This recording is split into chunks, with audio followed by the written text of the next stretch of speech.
title, Learning to Live Without Vain Glory. Yung unang magbasa ko po, pare po aking ano siya, iwas. Pare tama. Siguro tayo palagi yung mga nagdaan sa ating mga reading. Joy, beautiful and good Susan series. Nandito na po tayo sa second book niya, yung The Good and Beautiful Life. Ito po yung topic na nasa sa akin, chapter 8. Okay. Ang character po, ang author is James Bryan Smith. Tapos nga kamay na hindi pa nag-call to Joy. Wala pa, hindi pa dumadaan. Nakalahat na, hindi pa.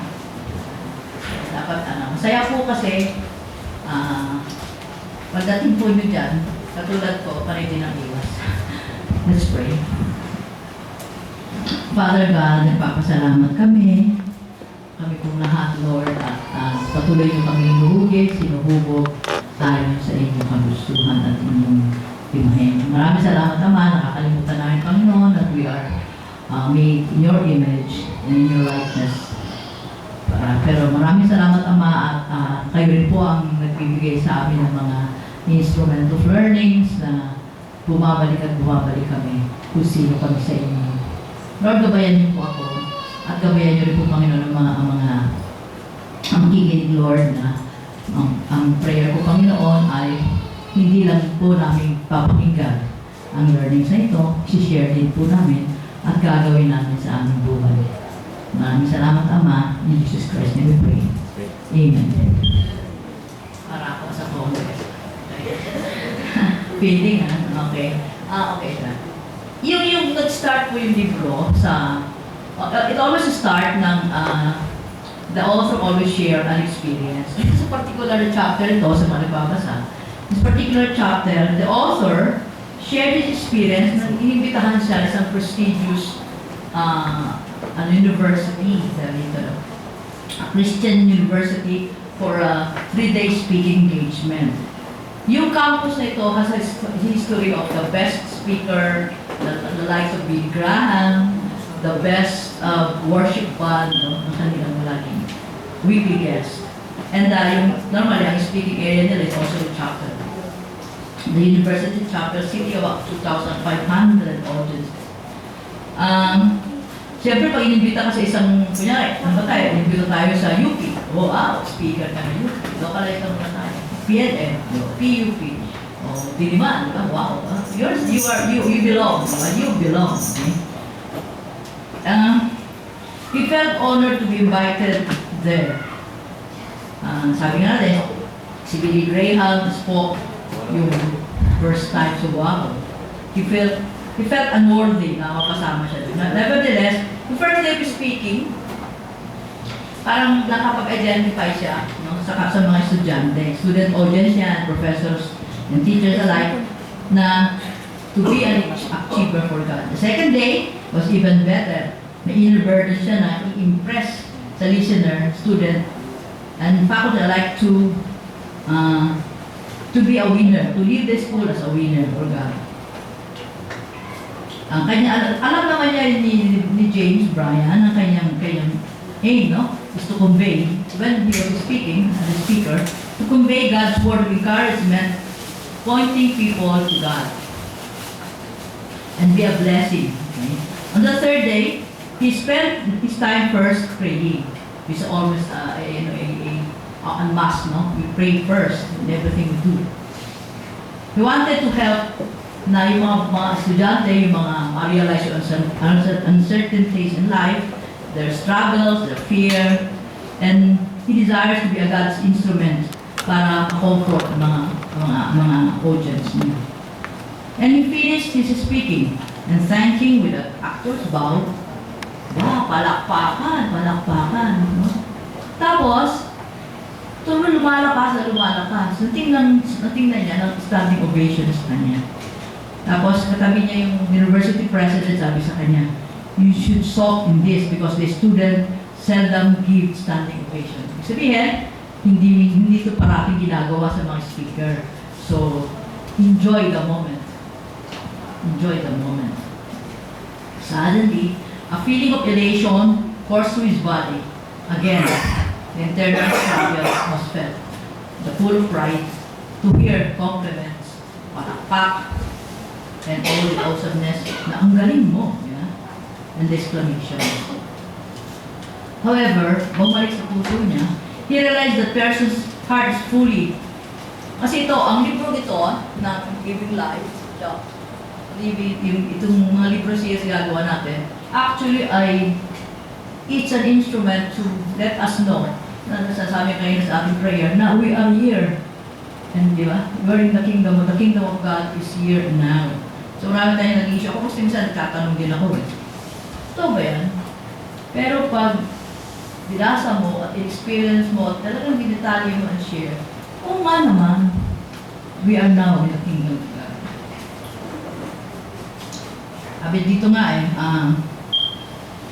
he realized that the kingdom of living, if what he hears is not his being a good speaker, but rather, yung pagiging speaker niya is dapat si God na nakikita. Dapat yun ang sinasabi ninyo pagkatapos niya kung parinig. And that's my prayer, no? Na what a great God we have. It's an honor to be talking about Him. And this is the false narrative na natin naiisip. Marami natin narinig yung false narrative. Sa mga hindi nagbabasa pa, hindi pa natin nakakausap, hindi pa nakaka-sharing sa ano. False narrative is worldview. Ito yung worldview. Worldview natin, false narrative is always performance-based. Yan mo siya. Okay. Sinare James Bryan, yung mga sharing niya na nakalimutan niya yung kanyang purpose, yung kanyang goal, no? Nagpalakpakan kasi, wow, ang sarap, palakpakan. Starting, tagal, malakas na malakas. Tapos binulungan pa siya ng presidente. It's rare na nagbibigay yan. Ganon din tayo sa nakakalimot tayo. His value as a speaker was determined by the applause given by his audience. Our value as a person is determined by others' assessment. Yeah, okay? Yan ang sabi worldview natin. Sabi, bata tayo. O anak, magulang. Do well. You will receive affirmation. Good grades. Yeah? Pag daming good grades, will buy you your favorite toy. Naranasan ba natin yan, mga bata? Yung bata tayo. Nasi Maru. Nakita ko si nanay niya kasi. Nasabi mo ba sa anak mo, ma'am? O will treat you. Yeah? Okay. If you have bad grades, you're grounded. No, narinig kayo, grounded. No TV, no computer games, no playtime, no cellphone. Kristi, ginagawa mo sa anak mo yan, Mrs. Galura. Okay. Do great things and your value increases. Fail and your value decreases. So ito yung worldview natin eh. Kung ano yung pagkakatingin sa atin, yung ating appearance, yung ating performance, nasabing performance-based. So parang lagi tayong conscious, ano ba itsura ko sa tao? Acceptable ba ako? Pantay ba yung mukha ko? Ay, pantay pa yung makeup yung mukha ko. Ito, seryoso siya natin. Pero, as we mature, no? As we mature, we hunger for others' affirmation because it establishes our worth. Ano nga lang ang sasabihin nila? Sana magustuhan niya. Palaging tayo, di ba? Iyan yung worldview eh. Sana magustuhan ng biyanan ko. Sana magustuhan na anak ko itong binili ko ito. Sana yung luto ko magustuhan na asawa ko. Asawa ko po hindi ako dumarating. Ayaw ko sumakay sa kotse na una ko. Sana magustuhan niya to.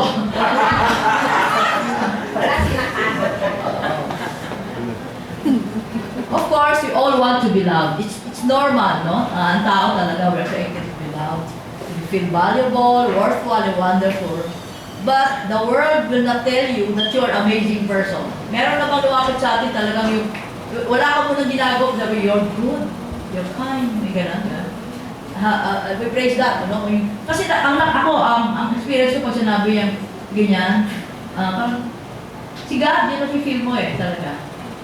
Parang pinupuri ka dahil yung ginawa mo ay an act of charity for others. Tipo, no? The compliments is what they see outwardly, not your inner self. binibase sa ating worth natin kasi kung ano yung nakikita natin sa nakikita. Kahit ako minsan kasi gano'n din ako eh. Yung may lalapit sa atin. Gusto natin na yung baba mo yung lalapit sa atin. May pre-notion ka na. May kakatok. Na ano yan. Nauna ka agad. Hindi, wala ka. Ganun, di ba? This is kasi panahilaw ka nung binabasa ko to eh. Even in church, we praise success and idolize our brethren because of religiosity. Tama ba spelling ko? Pumupula eh. Religious eh. Kaya ako nung magtawa, katapos sa ate Flor, wow! Salamat talaga eh. Sabi ko, kaya ko bang gawin yung ginawa nila? Ginawa niya. Ayun, sabi sa ilan na binabasa ko to eh. Tama na naman. Okay. While it is not wrong to acknowledge a godly person, it is false narrative. Yan ako sunod ko ba? That you value him by his accomplishment successes. Okay? The world measure our worth based on our appearances, our outputs, our successes, as if yun lang ang kailangan. That is ano yan? As if it's all that matter about you. Gusto natin tapik sa balikat ni boss, affirm for what we do, and it feels good. Nataas ang kamay sa hindi nakakaramdam nun. Sinabi, you're good. Ayos pa rin. Diba? That this need to be loved is temporarily comforting. And dapat wow, ang galing ko pala talaga. Diba? Sinasabi natin sa sarili natin, wow, ang galing ko pala talaga kasi nakita ni boss yung ginagawa ko. Unfortunately, this kind of admiration is based on your performance, is fleeting and fickle. Pickle. Is fickle and fleeting. So, yung sabi, temporary na talaga yan. Kasi bukas, pag sumapit ka na naman, pagkagalitan ka ni boss, kalimutan na yung good ka kahapon. Ganun talagang worldview eh. Okay.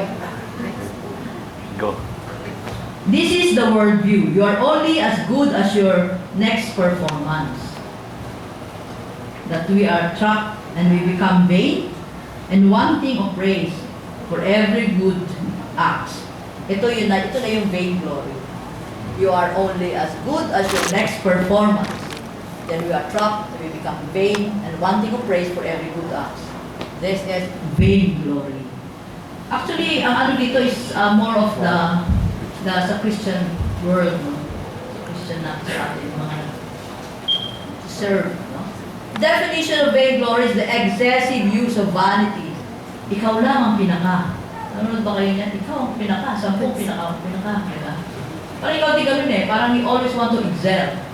Parang gusto ko lang yung mag-compete. But in reality, mahal ka naman ng Diyos kahit talo ka eh. Yeah. Extreme conceit. At wala nang iba pang may kaya. Ako lang pwedeng gumawa. Diba? Ako lang. Ako. Puro ako. Diba? Parang ikaw na lang matters. Diba?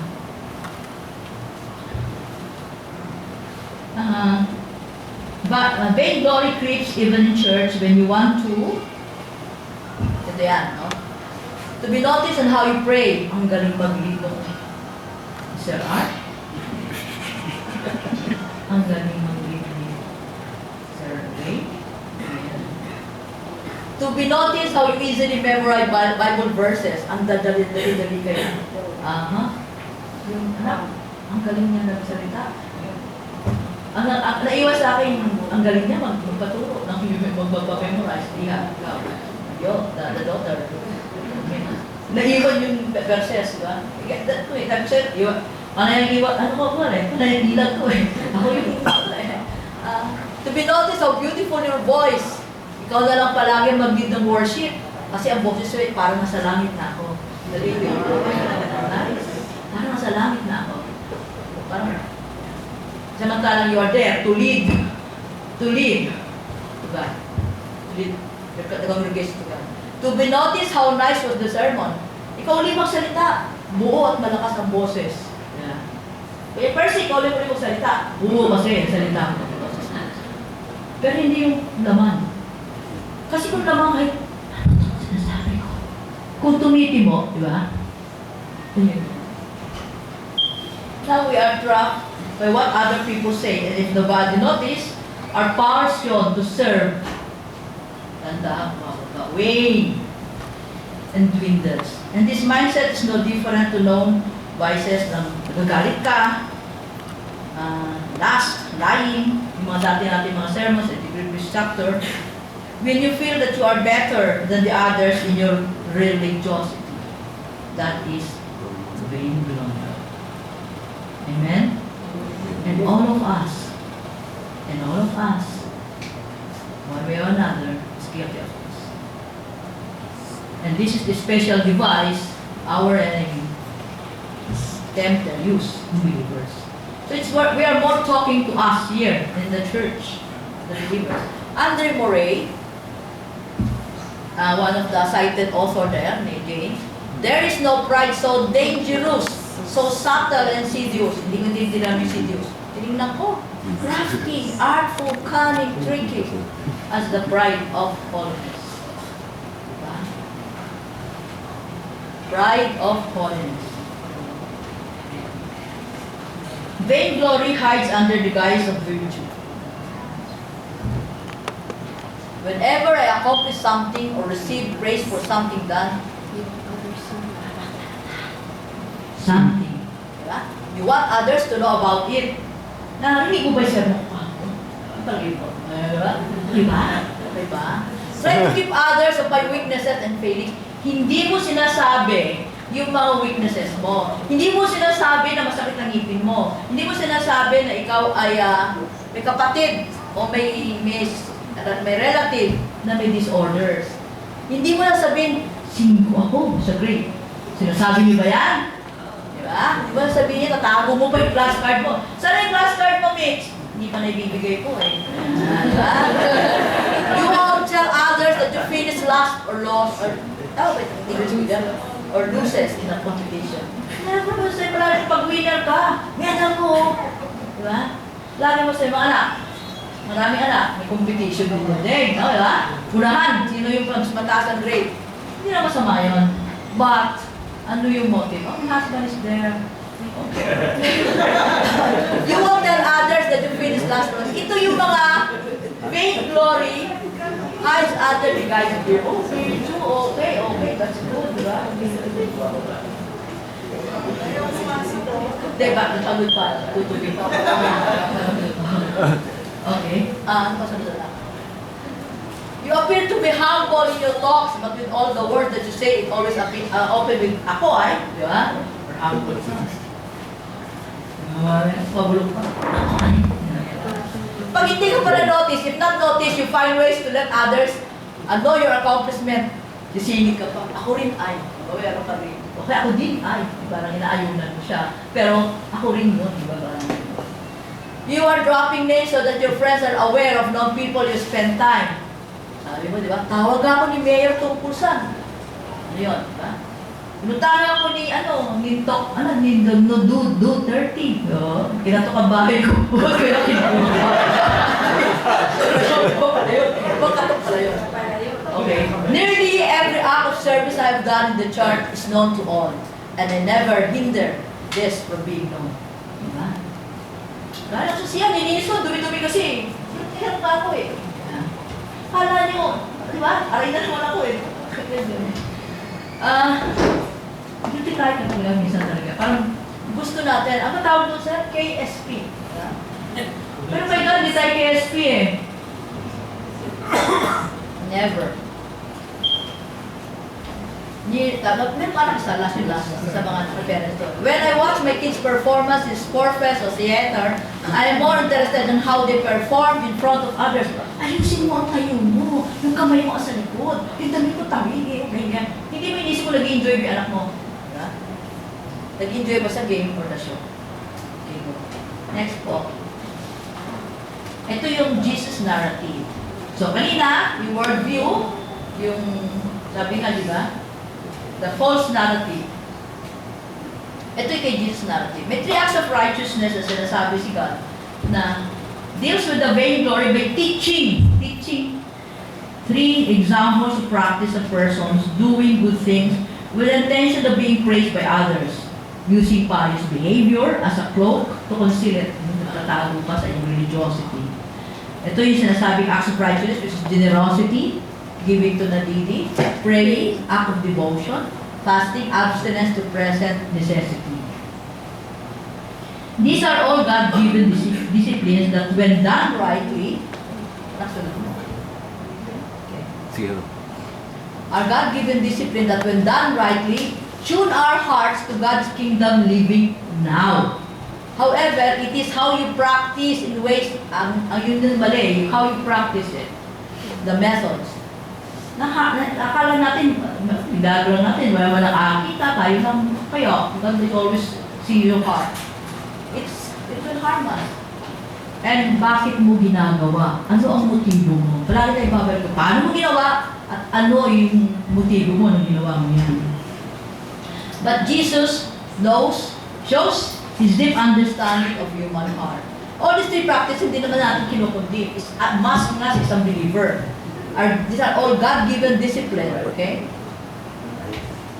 Sunod na. Let us read today our verse, Matthew 6, 1 to 8 and 16 to 18. Ang pinagkunan ko po, Life Application Study Bible. There are three teachings. Sabi natin, di ba? Teaches, sinabi ni God. Jesus teaches about giving to the needy. Take care. Do not, the first one, do not, hindi ko nalagyan ng number, sabihin ko po, kasi yung computer ko walang 2, kaya ganyan ko na lang. So take care. Do not do your good deeds publicly to be admired, for then you will lose the reward from your Father in heaven. When you give a gift to a beggar, don't shout about it as the hypocrites do, blowing trumpets in the synagogues and streets to call attention to their acts of charity. I tell you, in all earnestness, they have received all the reward they will ever get. But when you do a kindness to someone, do it secretly. Do not tell your left hand what your right hand is doing, and then your Father who knows all will reward you. Good po. Jesus teaches about prayers, and now about prayer. When you pray, don't be like the hypocrites who pretend piety by praying publicly on street corners and in the synagogues where everyone can see them. Truly, that is all the reward you will ever get. When you pray, go away by yourself, all alone, and shut the door behind you, and pray to your Father secretly, and your Father who knows your secrets will reward you. Who knows your secrets? Plural yan, ha? Tingnan nyo, notes, ha? Secrets will reward you. Do not recite the same prayer over and over as the heathens do, who think prayers are answered only by repeating them again and again. Remember, your Father knows exactly what you need even before you ask them. Ask Him. And the third teaching is, Jesus teaches about fasting. And know about fasting. And when you fast, declining your food for a spiritual purpose, don't do it publicly as the hypocrites do. Who try to look one?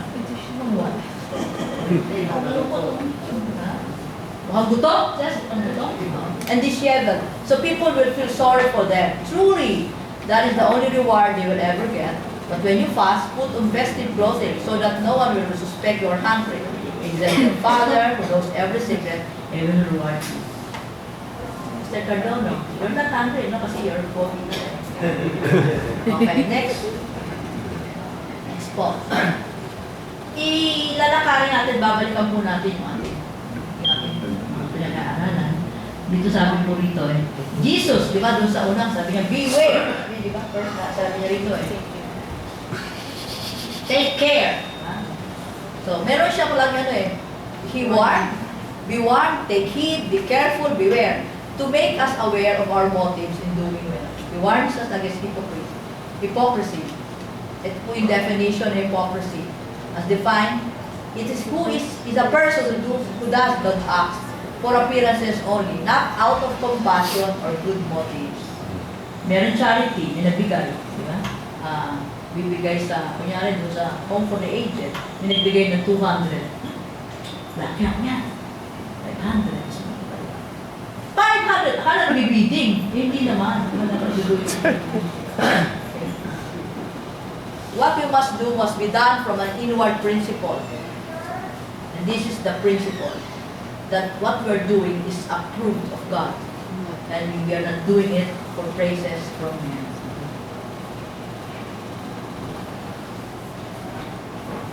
Okay, dinifine na po natin. Sunod po, balikan po natin yung three teachings ni God sa atin.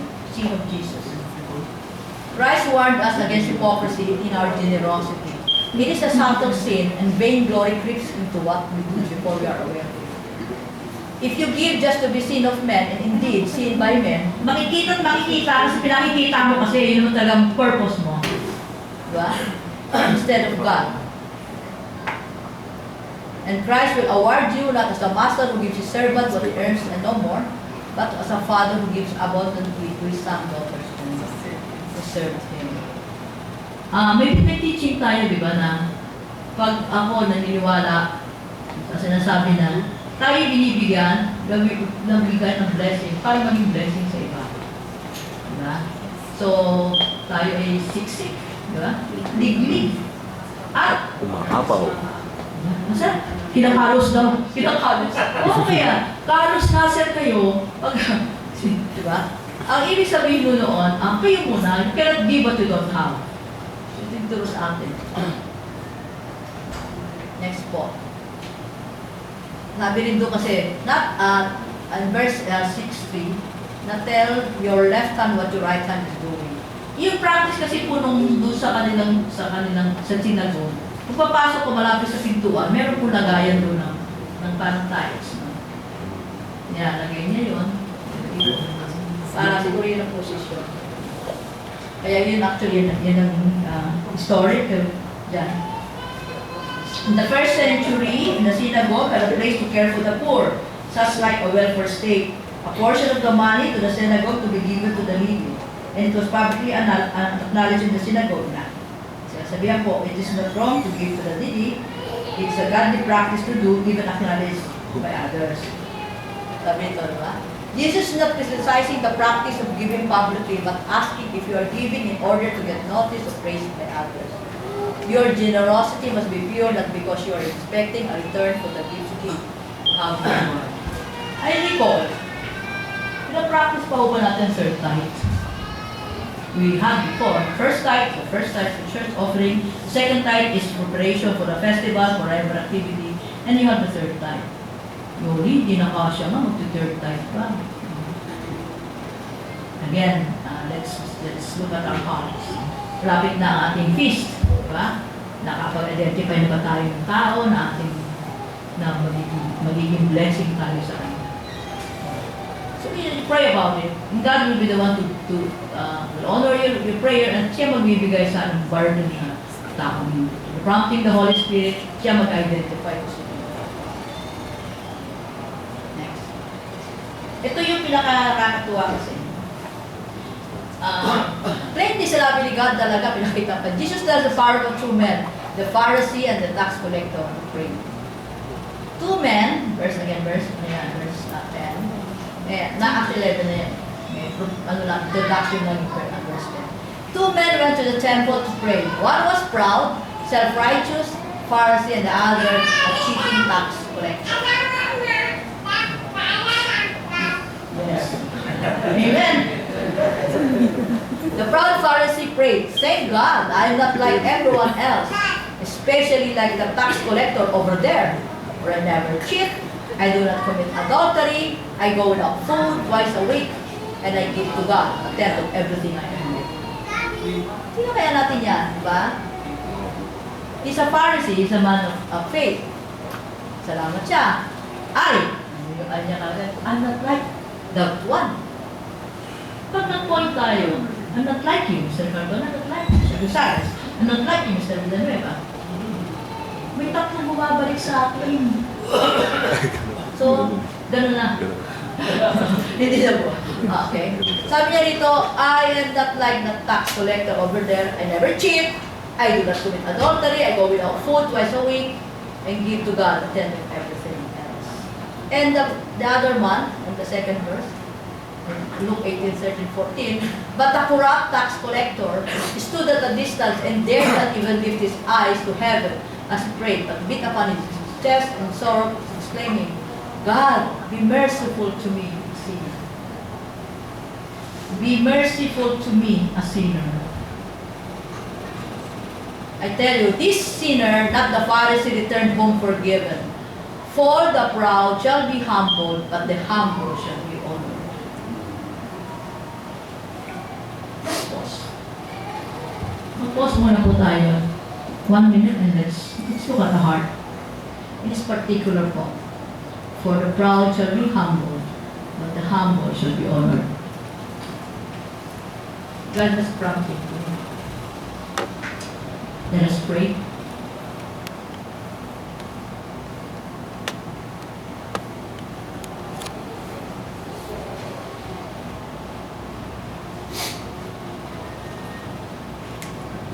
We're sorry, Lord. We thank you for this lesson you're giving us. It's a mirroring of ourselves, O God. The Holy Spirit intercede and help us. Go back to you again, forgetting our religiosity. Ayun po ang magkilala. In Jesus' name. Continuing. Fasting. Fasting na po tayo. Okay. Jesus tell us when we fast, not if you fast. Okay. Balikan natin kasi, sa panahon po noon, sabi kayo din ba ng Pharisee, I fast 2 times a week. Sa ano po, sa Mosaiclo, sinasabi po mag-fast po, mag-fast. Sa Day of Atonement, natinig po natin ginagawa yan. May prayers, sana po. Pag dati natin ginagawa, hindi natin ginagawa. Sabi natin, these are the disciplines na hindi sinasabi ni God na alisin. Okay. Pero the Pharisee, masyado sila gusto ipakita yung kanilang holiness. They're doing it on every Monday, so twice a week, Mondays and Thursdays, to impress others that they are holy. Luke 18:12. The Mosaic law did not command this except in the Day of Atonement. Ito na sinabi ni God. Jesus tells us when we fast, not if you fast. When? Ibig sabihin, pinapractice natin to. It's a practice when you fast. Hindi yung if you fast. Yes? Nalinawala mo ba yun? Kasi dati yung ginagawa. So it indicates that his apprentice, ikaw at ako, in the kingdom living today, practice fasting. Hindi na tayo nagpa-fast kung tayo may sakit. Hindi tayo nagpa-fast kasi meron tayong hinihiling kay God. It's a regular thing. It's actually a cleansing process. Fasting is going without food in order to spend your time in quietness of prayer, teaches self-discipline, reminding us that we can live with lot less and appreciate what we have on hand, God's gift. Amen? Lahat na hawak natin ngayon ay God's gift. So doon na tayo. Doon na tayo. Ready to tayo, wala tayo, malugtot. Di ba malugtot muna tayo? Ayan kita. Next. Next po. Ano ba yung kanina? Sige, balikan mo kaya lang. Okay, fasting. Jesus is not condemning fasting, sabi nga natin, di ba? But hypocrisy in fasting to gain approval of others. Yes, yun ang sabi nga natin eh. Kahit ba kasi nagpa-fast, hindi nga kumain kasi gusto kong pumayat eh. Hindi ka kumain kasi gusto kong pumayat. Di huwag kang kumain araw-araw, di ba? Di ba? Kailangan pang balaki pa yun, di ba? Hindi ba? Isang plato ka, malaki plato mo na. Kami lang yun, practice. Pero you don't have to announce kasi gusto mo pumayat. Ay, kahit na ako. Hindi ko nagawa po yun. Okay, next po. All 3 practices, when not done sincerely, will reap our reward, not reward. Remember rin na-highlight yung reward sa mga ating sinasabi kanina, yung teachings, tatlo. Reward. The rewards, di ba? It's a one-time judgment and in full. So sabi natin, pag hindi ka nagbibigay ng tamang attitude mo sa iyong giving, you'll find reward. Sinabi rin pag ikaw ay nagpipray ng hindi tama, publicly, hindi intentional praying mo, sabi dito rin, reward. At yung huli-huli guys sa fasting, it's a one-time judgment and in full. God has nothing to do with merits received out of vainglory to be seen. But our reward from Him is, ito yung dapat nating reward. The reward is, when it is God who is seen in our service and sacrifice. Challenge. Sa feast. Tayo aside sa last night. Sir, nakita ko po na ako, nagpapasalamat ko kay God for the leadership. Hindi tayo sumali sa contest. Hindi tayo sala sa competition. We are really there to serve. We are really there to serve.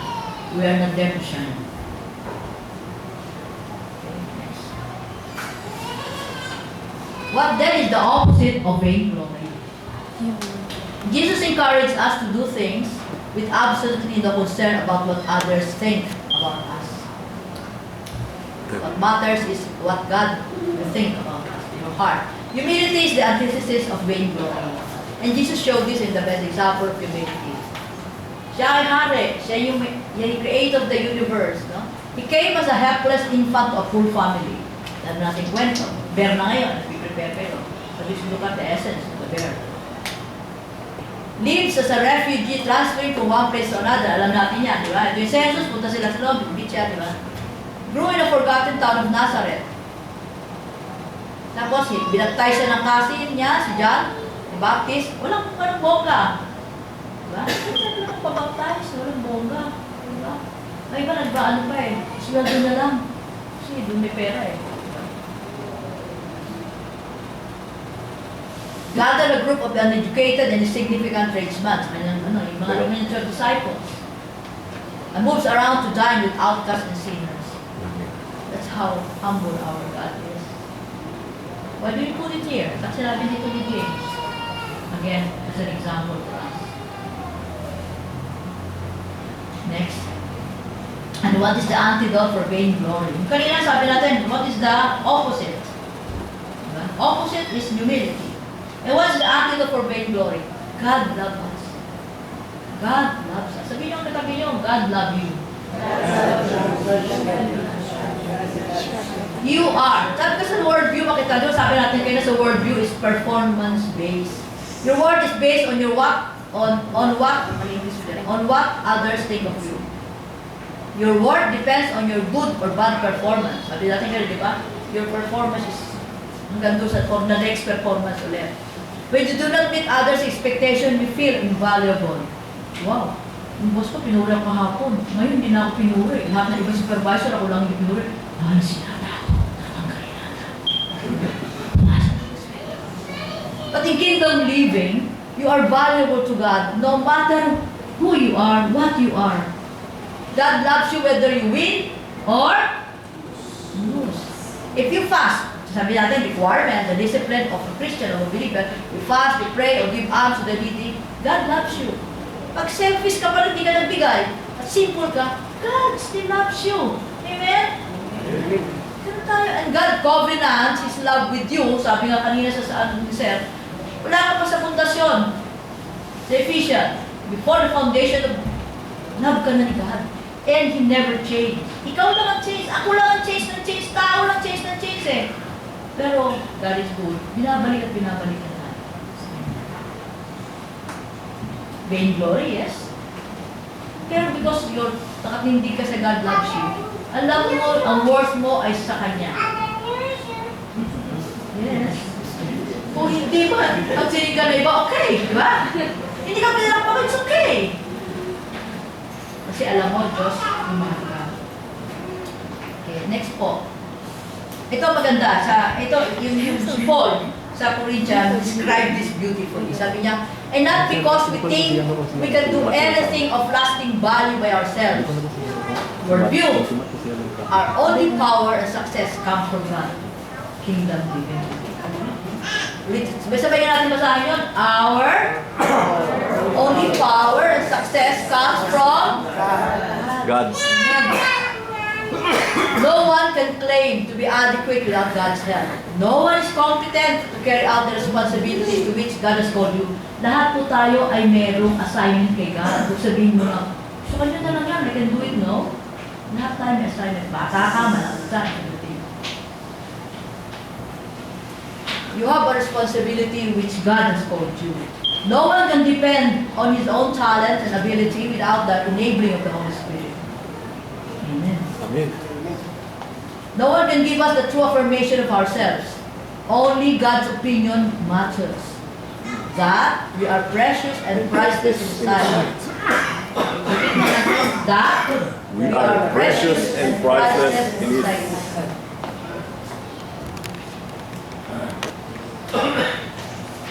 Last na po. Kingdom living replacing. Diba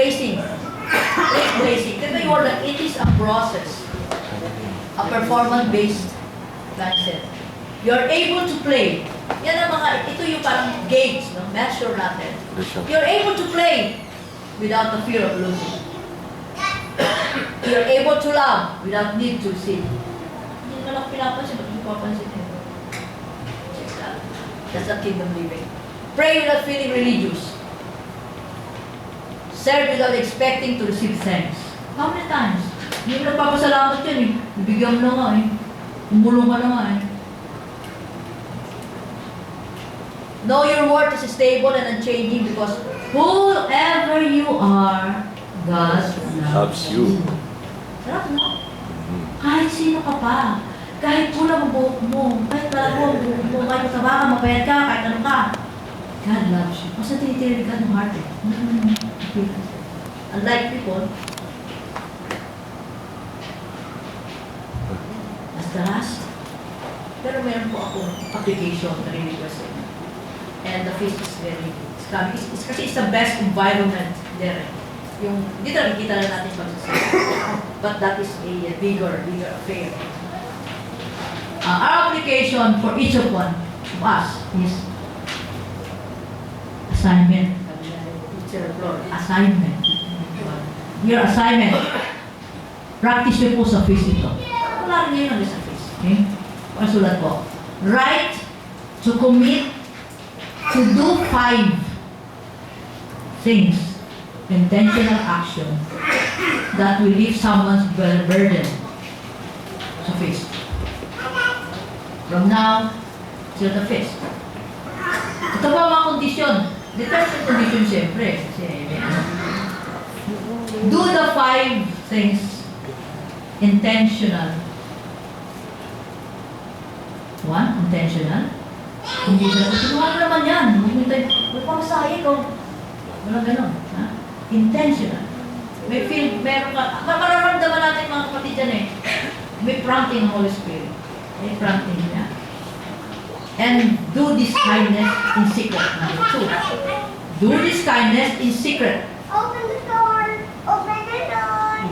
Yes, open the door.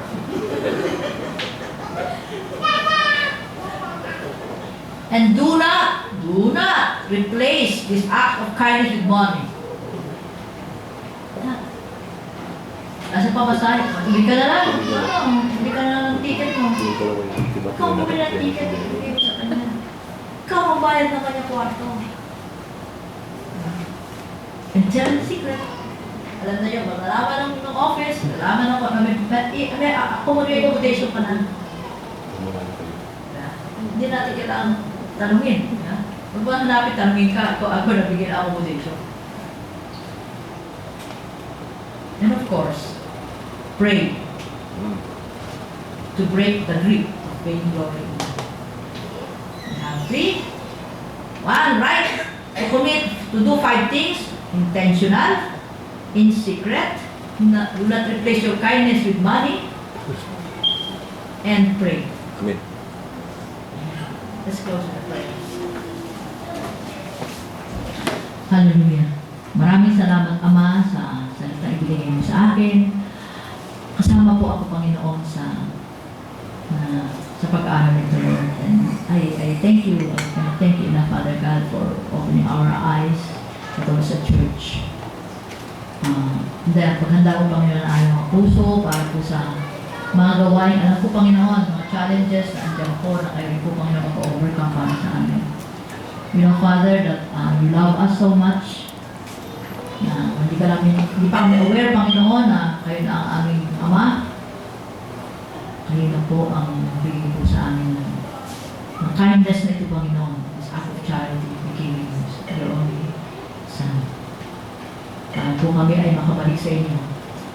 At sa panahon ito, Panginoon, ang kingdom living, Panginoon, patuloy mo kaming gabayan, Lord. Kayo, Panginoon, ang palaging bawat sa aming kamay.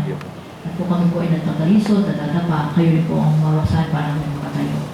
Maraming salamat, Panginoon, sa kabutihan mo sa amin. In Jesus Christ, name we pray. Amen. Let's clap! Let's clap for God.